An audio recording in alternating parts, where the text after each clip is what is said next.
Assalamualaikum warahmatullahi wabarakatuh. Halo semua, perkenalkan saya Sausan Hidenaupa, peserta Latsar CPNS 2026. Di sini saya ingin memaparkan secara ringkas terkait agenda 1 pada Latsar CPNS 2026. Pada hari pertama ini kami bersama pengajar yang sangat luar biasa yaitu Bapak Hendro Kristanto ST. Di sini di agenda 1 kami belajar terkait sikap perilaku bela negara. Tidak hanya teori, kami juga diberikan studi kasus terkait penerapan dan juga perilaku bela negara. Kemudian kami juga bagaimana bisa menerapkannya di kehidupan sehari-hari. Dan di sini kami juga harus paham apa sih isi syair lagu Indonesia Raya dan juga maknanya. Kami juga belajar terkait bagaimana SOP, ASN, terkait ASN dan kriteria bekerja. Dari perencanaan, persiapan, pelaksanaan, pelaporan, dan juga standar mutu pelayanan. Selain bela negara, kami juga mendapatkan materi terkait cinta tanah air. Ini bagaimana kita bisa mencintai tanah air kita. Setelah pembelajaran sinkronus selesai, kami masuk ke pembelajaran asinkronus. Kami dapat tugas 2 video, yaitu membuat video podcast kebangsaan dan juga visualisasi bangsa. Dan hari itu juga kami diminta untuk mengumpulkannya. Pada tugas video itu, kami diminta bagaimana cara kita menumbuhkan kecintaan kita terhadap tanah air, yang mana Indonesia ini sangat beragam. Dan kita juga harus bisa menumbuhkan rasa cinta tanah air kita dalam bentuk kampanye. Kampanye lewat video-video yang sudah kami buat. Pada hari kedua, kami membahas isu Kemendikti Saintek.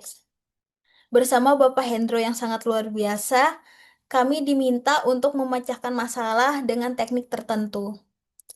Jadi kami dapat tugas 2, analisis isu kebangsaan, yaitu isu kontemporer dan juga isu terkait unit kerja masing-masing.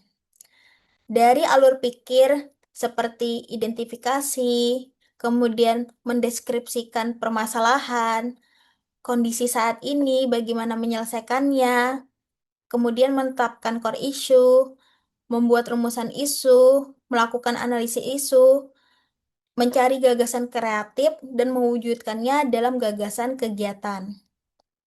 Kami mendapatkan pembelajaran yaitu melalui teknik memilah isu, ada APKL dan juga USG.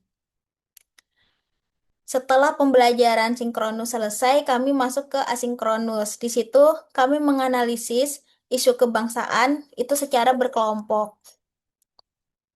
Nah, di sini kami tidak membuat video, tapi kami membuat dalam bentuk PPT dan juga laporan.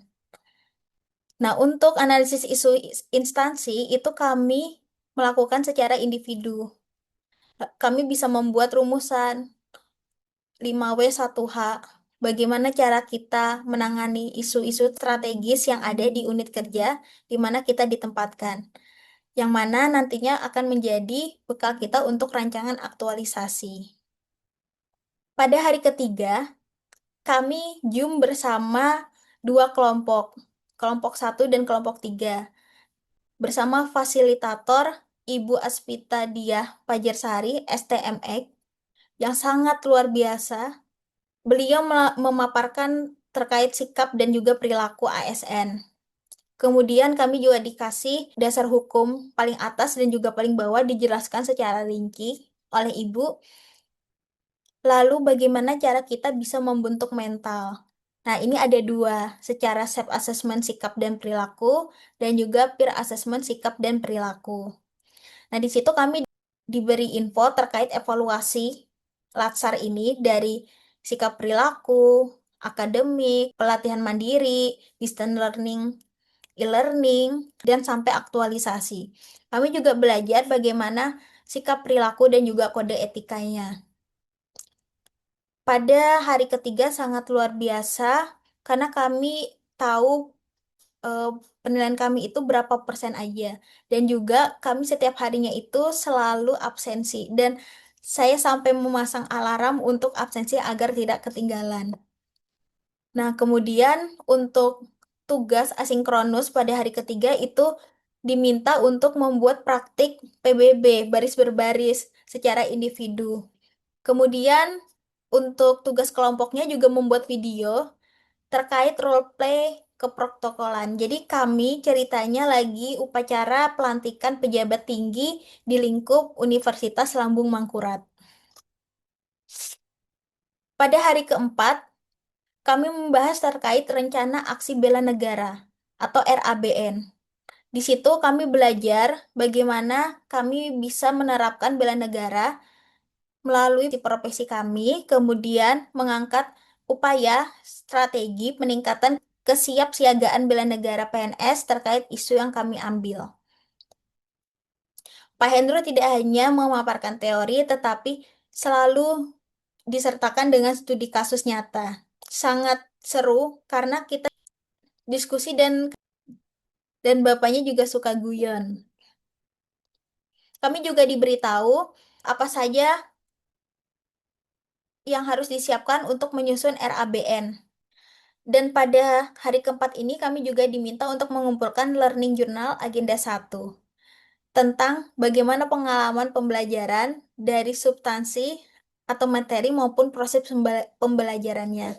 Terkait materi wawasan kebangsaan, itu mengingatkan kita bagaimana cara pandang kita mengenal diri dan lingkungan, terutama kesatuan dan persatuan di Nusantara, yang mana itu tidak lepas dari berlandaskan Undang-Undang Dasar 45 dan juga Pancasila.